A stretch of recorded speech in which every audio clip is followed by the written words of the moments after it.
Hi everyone, it is Jessica, Miranda, and Sam, and we are here to talk about falls, loss of balance, what is considered a fall, what PT can do to help with falls and loss of balance, and what you can do at home to help avoid or reduce your risk of falls.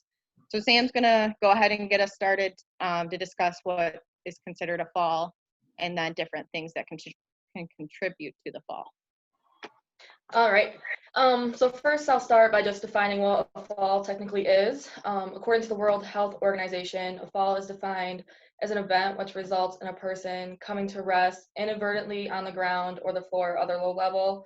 So pretty much all it's saying is a loss of balance, which results in a person actually falling to the ground. Fall-related injuries can be fatal or non-fatal, but most of the time they are non-fatal. And then also a near fall is in an event which a person feels they are going to fall but is able to avoid it by either grabbing a nearby object or being able to catch themselves during the fall. But people who do experience near falls are still considered at risk of falling, so they should definitely take action to avoid and prevent falls for sure. Next, I'm gonna give you guys a couple statistics about fall risk. Every year, 1/4 of Americans over the age of 65 have a fall. And then in that year, 3 million of those older adults are treated in an emergency room department for fall injuries. And then over 800,000 older adults a year are hospitalized because of the injury that they had because of a fall. It's usually the result of like a head injury or a hip fracture. But then there are some different risk factors that can contribute and affect the type and severity of the fall. To start, age is a big factor. Elderly people are at the highest risk. This is mostly due to the physical, cognitive, and sensory changes that come along with aging. And then according to the World Health Organization, gender also plays a role and is a factor in falling. They found that elderly women are more prone to falls and increased injury, but men have a higher death percentage due to falls. Different factors that can contribute to a fall. First, we'll start with the internal factors, so things that are happening within you, within your body, and things like that. The internal factors could be blood pressure, if people are experiencing any dizziness or vertigo, medications, depending on how you react to certain medications, and then weakness. So overall, if you are weak, if your muscles are weak, that can change like how your balance system is and how you walk, which can also be a risk of falling. And then different external factors, so things like around your home and things that you can change, could be loose cords that are in your house, rugs, uneven surfaces or slippery surfaces, so narrow spaces like a narrow hallway, poor lighting, improper footwear, and inappropriate use of like a assistive device, whether it's like a walker or cane, and then if you do have pets. Some of the injuries that can result from a fall, the most common is a hip fracture, which sometimes may require a hip replacement. Rotator cuff tears, so if you fall and you try to catch yourself by reaching your arm out, that could cause a tear in one of the tendons in your rotator cuff. Or a humerus fracture, dislocation, so the breaking of your arm, which typically is from falling on your arm. And then if you hit your head when you fall, a concussion is pretty common. So that kind of wraps up different injuries and like what a fall technically is and like things to look for that could help reduce your fall. So next I will give it over to Jess and she'll get into a little bit more of like the balance system. All right, thank you, Sam. So actually what I'm going to do first is I'm going to say, since she just went into what factors can affect a fall, I'm going to say what you can change at home to avoid falls or reduce your risk for falls. And then I'll kind of go into the 3 different parts of the balance system, and then Miranda will go into how we evaluate things along those lines. So some of the factors that you can change at home to avoid falls: avoid using throw rugs. They're one of the biggest things patients or people in general trip over. Their foot gets caught underneath, they get bunched up, and you just can't get that foot over and you fall. So just making sure throw rugs aren't around. That's just an easy way to avoid a fall. Make sure clutter's picked up around the house. Things are easy to trip over. We all do it, no matter the age, but it's harder to catch yourself as your balance and weakness is decreasing with age, or if we're not staying staying physically active. Those are things that can affect our falls, harder to keep your balance. if you have cords, don't run them through doorways or don't run them through hallways or walkways. Those are another thing your foot can trip or get stuck under. As we age, we don't usually use the front of our foot to pick our toes up, and it's easy for those to slip under things and fall. So the ant tib is one of the muscles that get weak, so we need to definitely make sure that we're not putting anything in our way to trip. Make sure your pet is out of the way when performing activities. I've had a person even say that they had cats that would get in the way, so he would carry around a small spray bottle. He wouldn't spray them in the face, but he would spray them as like a warning, like kind of, I'm coming, don't trip me, which it worked for him. Just making sure if you're doing something and you can't see them, maybe putting them in a different room for the time being while you're doing your activity so you don't trip over them. Or if you're carrying something, put them away before you start carrying something and you can't see your feet as easily. If an activity is starting to become difficult to perform, so if you're having trouble folding laundry or you're having trouble feeding your animals or getting dressed or anything along those lines, try to do it in a seated position. That way your center of gravity is closer to the ground and you're supported by the chair seat and the chair back. So you can reach to the ground. It's not as far down of a motion. And when you go down to get to the ground, you're not as dizzy. Going from standing down to the ground and back up is a huge complaint from my patients that are dizzy, and they can typically lose their balance in that. So just sitting instead of standing for that. If something's heavy or if you can't carry something up the stairs and walk up the stairs at the same time, if you need the railing, see if somebody can help you. If you have grandkids or neighbors or kids that can carry it for you, that would be better than falling down the stairs because that's scary. Then you can also install grab bars in the bathroom, in the showers, and by the toilets. As we age, it's harder to push through our legs to get to standing, and the shower is slippery. So that gives you an arm support to help avoid the slip or the fall, and you can hold it to get over the edge and things along those lines. So just having grab bars there. And then make sure you have a no slip mat in your shower if it's a standing shower. That helps to avoid any slip. It makes the surface less slippery to decrease the chance of a fall. So once you fall, your fear goes up for most people. The confidence level in everyday daily activities goes down. So I'm going to talk a little bit about how fear can inhibit progress and increase lower activities or lower level of activity following a fall.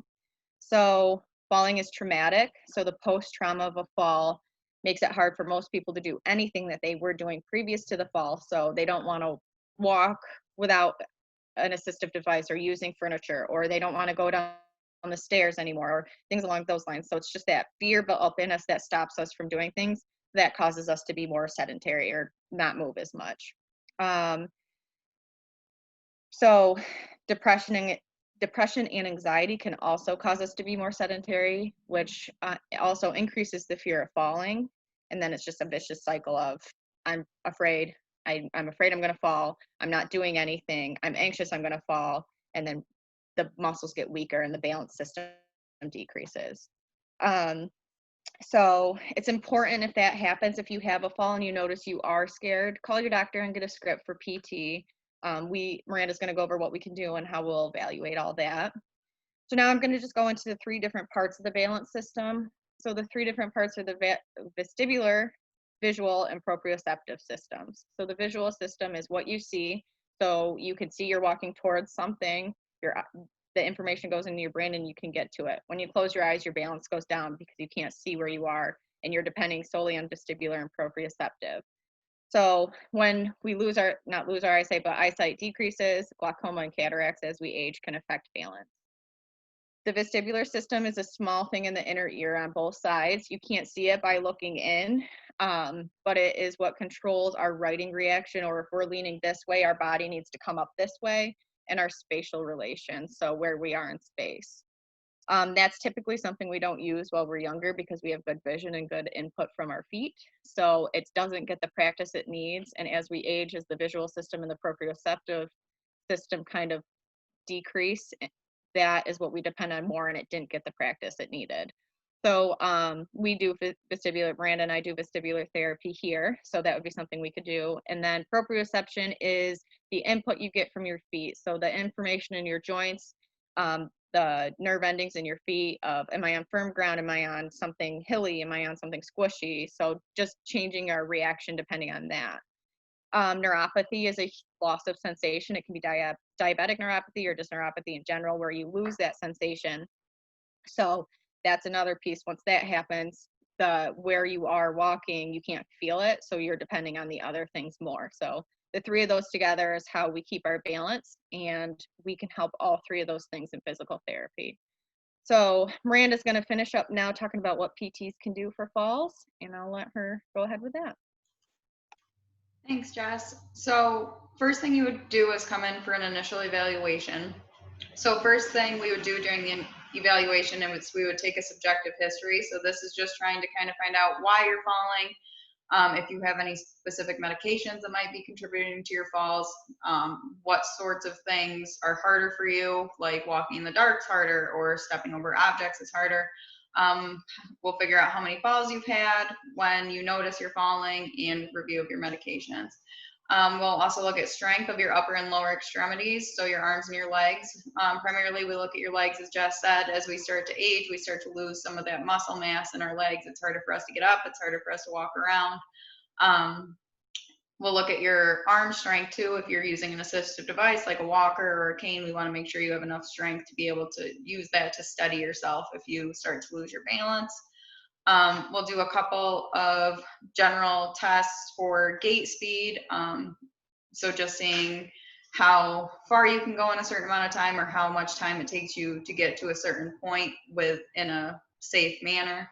We'll do a sit to stand test. So as we had talked about, it's harder for you to push through your legs to stand up as you get older. So we do how many seconds it takes you to stand up and sit down from a chair. And this just gives us a baseline. So that way, as we're working through therapy, we can kind of track how you're improving. We'll also do a static balance assessment. So static balance is when you're just standing in one place. And we'll also do a dynamic, so a walking balance assessment. So making you do things like change your gait speed, turn your head side to side, sorts of things you might have to do during your daily activities to determine how likely you are to fall with those certain things. So the typical plan with rehab for balance and falls is assessing your risk for falling. So if you're low, medium, high fall risk, and we use those tools to determine that. Recommend changes at home to decrease your likelihood of falls, which Jess talked a little bit about earlier. So things that you can just do around your home, easy to change your risk of slipping, falling, anything like that. Design individual plans for you. So depending on what you want to be able to do, or when you notice you're falling, trying to find modifications or improve your ability to do those things. We want to make it as individualized for you and is important, and make sure we're doing things that are important to you. We also do balance training. So based on your static balance assessment and your dynamic balance assessment, the things that you have the most difficulty with, we'll incorporate those into your plan of care. Walking, moving, doing more than one thing at a time. So as we age, it gets more difficult for us to be able to do things more than one thing at a time. So walking while carrying something, any walking and doing like a mental game. So some of the things we do is make you like walk, step over objects while counting backwards by fives or something like that. So you're kind of making yourself do more things at once. We definitely do strength training. Like we said, those lower extremity muscles are really important for our balance and function. Endurance training, a lot of education. So how you can improve your risk for falls, if you need an assistive device, managing your assistive device, those kinds of things. Managing your fear of falling. So if there's certain things that you're afraid of doing, finding modifications or something so that you're not afraid to do those things anymore, so you're able to keep doing your normal ADLs, and proper use of an assistive device. So this could be anywhere from just changing how you're walking with your assistive device, making sure you're doing it appropriately, or prescribing you with an appropriate assistive device if needed. Do you guys have anything else to add? No, so if you just have any questions, you can call us here and talk to us about the fall, or what we can do to help with falls. If you have any more specific questions, yeah, just give us a call and we'd be happy to get you treated either through telehealth or in person. So definitely here to help you. And if you have questions, even if you don't want to become a patient, give us a call. That's all I have.